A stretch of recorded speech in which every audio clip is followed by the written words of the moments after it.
پاک صلی اللہ علیہ وسلم نے، آخری بات عرض کروں،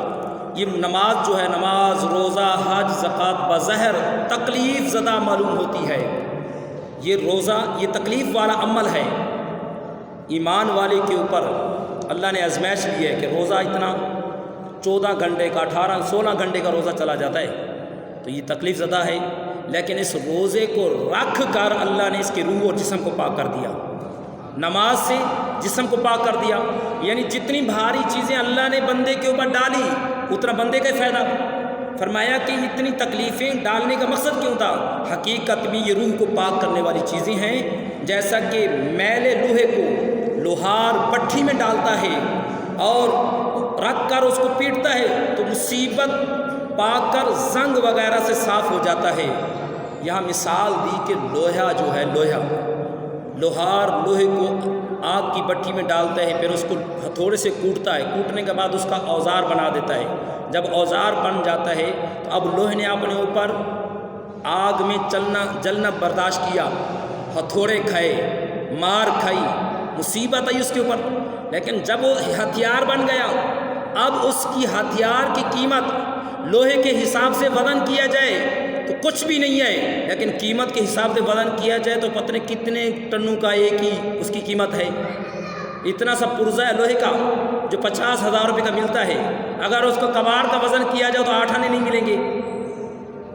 کباڑ میں اس کا وزن کیا جائے تو 8 آنے نہیں ملیں گے، لیکن لوہے کا پرزہ چھوٹا ہے، قیمت 50,000 ہے۔ وجہ کیا؟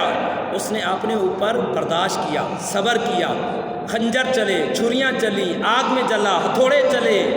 اس کے اوپر پتہ نہیں کتنے تکلیفیں آئیں۔ تکلیفیں آنے کے بعد جب وہ ایک چھوٹا سا لوہے کا پرزہ لاکھوں روپے قیمت ہو گئی اس کی، تو یہی اللہ نے مثال دی کہ بندہ تو چھوٹا سا تھا،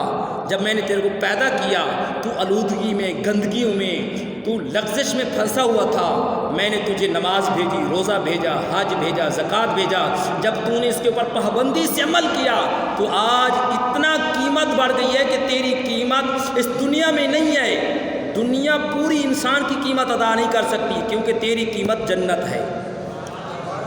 تیری قیمت جنت ہے۔ تو لہذا مومن کی قیمت دنیا نہیں، اب مومن کی قیمت جنت بن چکی ہے، تو پھر جنت کے اندر رب کا نظارہ، مصطفیٰ کا زیارت کا بہانہ مل جاتا ہے۔ فرمایا کہ یہ مصیبتیں زنگ پا کر آتی ہیں، اگر صاف قیمتی لوہے کی بٹھی میں رکھتا ہے تو اس سے کوٹ پیٹ کر یعنی پرزہ بنا دیتے ہیں، جس سے اس کی قیمت بڑھ جاتی ہے۔ گھڑیوں اور مشینوں میں تھوڑی سی قیمت کا لوا ہے، لیکن کاریگر کے پاس پہنچ کر وہ پرزہ بہت قیمتی ہو گیا۔ یعنی ایک گھڑی ہے، یہی ہاتھ والی گھڑی پہننے والی 10,000 کی بھی ہے، 50,000 کی بھی گھڑی ہے ہاتھ میں پہننے والی، ہے لوہا، بنی لوہے کی ہے نا، لیکن کاریگر نے اس کے ایسے پرزے بنائے، اس کو مشینی سے کاریگری سے بنا کے اسی لوہے کو لاکھوں روپے قیمت تک پہنچا دیا، ہے لوہا، لیکن وجہ کیا کہ اس لوہے کی اتنا دام کیوں لگا؟ اس کے اوپر مصیبتیں آئی، آزمائش ہوئی، اس نے برداشت کیا، برداشت کرنے کے بعد وہ چھوٹا سا لوہا لاکھوں روپے کا بک رہا ہے۔ تو یہی اللہ پاک نے نشانی دی، الرحمن الرحیم، ہے میرا بندہ تو دنیا میں بیکار نہیں پیدا کیا گیا۔ تو ام حسب الذین فی قلوبہم، 20ویں پارے کے اندر اللہ نے فرمایا اے انسان کیا تو بیکار پیدا کیا گیا ہے؟ نہیں، تیری قدر و قیمت دنیا میں نہیں ہے، قدر و قیمت جنت میں ہے، تیری قدر و قیمت کا مقام جنت میں ہے۔ تو سونا اگر نہایت قیمتی دھات ہے،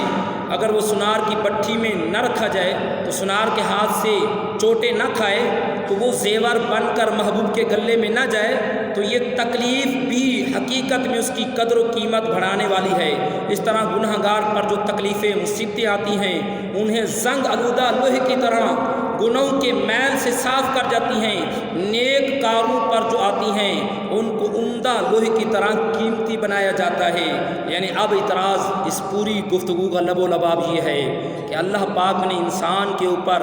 جتنے گناہ ہوتے ہیں تو نماز کے ذریعے اللہ پاک اس کی غلطیاں معاف کر دیتا ہے، اللہ پاک اس کی خطائیں معاف کر دیتا ہے اور اس کو پاک صاف کر دیتا ہے۔ جو بندے پاک صاف ہوتے ہیں جیسے ولی ہیں، جیسے اللہ کے بزرگ، اللہ کے ولی ہیں، تو ان ولیوں نے قیام پہ قیام، رکوع پہ رکوع، سجدے پہ سجدہ، تو فرمایا قرآن پاک بڑھنے کے لیے یہاں پر ایک بڑی پیاری بات یاد آ گئی۔ اللہ پاک دین کے اندر جب کسی سے کام لیتا ہے نا تو لاکھوں کروڑوں ٹانگوں والوں کو اللہ نے توفیق نہیں دی، ٹانگوں والوں کو توفیق نہیں دی،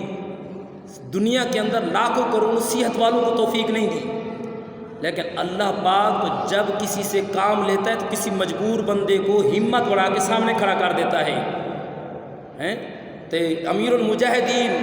خادم حسین رضوی جو ویل چیئر پر بیٹھ کر اتنا بڑا دین کا کام کر گئے، کیسے کام کر گئے؟ انہوں نے علامہ اقبال کے شعر کی اپنی تفسیر بنائی، فرمایا کہ وہ تفسیر انہوں نے کس طرح بنائی کہ محمد سے وفا تو نے، کی محمد سے وفا تو نے تو ہم تیرے ہیں۔ یعنی اگر اب یہاں محمد سے وفا سے مراد نمازیں نہیں، محمد کی وفا سے مراد عبادتیں نہیں، محمد کی وفا سے مراد یہاں تقوی نہیں، وفا سے مراد ایسی وفا کی جیسے ابو بکر صدیق نے کی، عمر فاروق نے کی، عثمان غنی نے کی، مولا علی نے کی، ممتاز قادری نے کی۔ فرمایا کہ انہوں نے اپنی جانیں دے کر تو آج کروڑوں کے جنازے میں یعنی احمد یہ تھے رضوی صاحب کے جنازے کے اندر کروڑوں کی تعداد میں جنازہ اتنا بڑا دکھا کر علامہ اقبال کے شعر کی تفسیر سامنے بن کر ہے کہ کی محمد سے وفا تو نے تو ہم تیرے ہیں۔ جب کوئی محمد کے دین سے سچی وفا کرتا ہے نا تو پھر اللہ فرماتے ہیں تو دنیا میں میرا جشن منا، جب تو دنیا سے چلنے لگے گا میں رب تیرا جشن مناؤں گا، میں رب تیرا جشن مناؤں گا۔ آج اگر ہم اپنی گلی میں محلے میں اپنے بیٹوں کو بہنوں کو پڑوسیوں کو دین کا سچا جذبہ دیں، اس کا نام ہے وفا، اس کا نام ہے وفا، یعنی دین سے غداری نہیں کرو، دین سے وفاداری کا ثبوت دو۔ تو لاکھوں کروڑوں ٹانگوں والے جن کے بڑے بڑے مالدار بھی ہیں لیکن وہ ہاتھ مسلتے رہ گئے۔ تو اللہ پاک جس سے کام لیتا ہے، جس سے کام لیتا ہے کچھ چھوٹے سے، کیونکہ جب غزوے کے اندر غزوہ احد کے اندر ابو جہل مارا گیا، ابو جہل مرتے وقت کہا مرنے کا افسوس نہیں ہے، مرنے کا افسوس نہیں ہے، ساری زندگی لوگ میرے اوپر لعنت کریں گے۔ اتنا بڑا دلیر تھا، بہادر تھا، لیکن اللہ پاک نے ابو بکر کے ہاتھ سے نہیں مروایا، علی کے ہاتھ سے نہیں مروایا، عمر عثمان غنی کے ہاتھ سے قتل نہیں کروایا، ایک چھوٹے سے ننھے ماز اور موز کے ہاتھوں سے قتل کرا دیا کہ دنیا کیا کہے گی بچوں کے ہاتھوں سے مارا گیا، ایک چھوٹے سے بچے نے مار دیا۔ فرمایا کہ میرے کو مرنے کا افسوس نہیں ہے، افسوس یہ ہے اے کاش میرے کو ابو بکر آ کے مارتا تو پتہ چلتا کسی پہلوان نے مارا ہے، عمر فاروق آ کے مارتا تو یہ افسوس ہوتا، سینہ تاڑ کے کہتا کہ میں جہل تھا، کفار میں تھا، لیکن مارا کسی بڑے دلیر نے۔ افسوس میرے کو یہ ہے کہ میرے کو بچوں نے مار دیا، بچوں پر۔ تو اسی طریقے سے نمرود، ایک ہے فرعون، نمرود، تو نمرود کے اوپر کتنے اس نے ظلم کیے، لیکن خدا نے ایک چھوٹے سے مچھر سے مروایا۔ مچھر ناک میں گیا تو اس نے ایسا دماغ گھمایا، جو بھی آتا کہا پہلے 10 جوتے ماتھے پہ مارو، وہ جوتے کھاتے کھاتے وہ نمرود مرا۔ تو آپ خود اندازہ کریں کہ اللہ پاک جب کسی بندے سے آزمائش لیتے، امتحان لیتا ہے، پھر باڈی بلڈر کو نہیں دیکھتا، پھر صحت مند کو نہیں دیکھتا، کروڑوں پتیوں کو نہیں دیکھتا، اربوں خربوں کو نہیں دیکھتا، تو اللہ پاک پھر اربوں خربوں والے ایسے ہی بغیر نام کے سائڈ پہ ہو جائیں گے۔ ایک ایسا جیسے کہ فرمایا رضوی صاحب جو پاؤں سے معذور ہو کر کھڑے ہو کر دین کا پہرا دیا، قیامت تک ہر آنے والی نسل ان کے ترانے گاتی رہے گی، کیونکہ ایک معذور شخص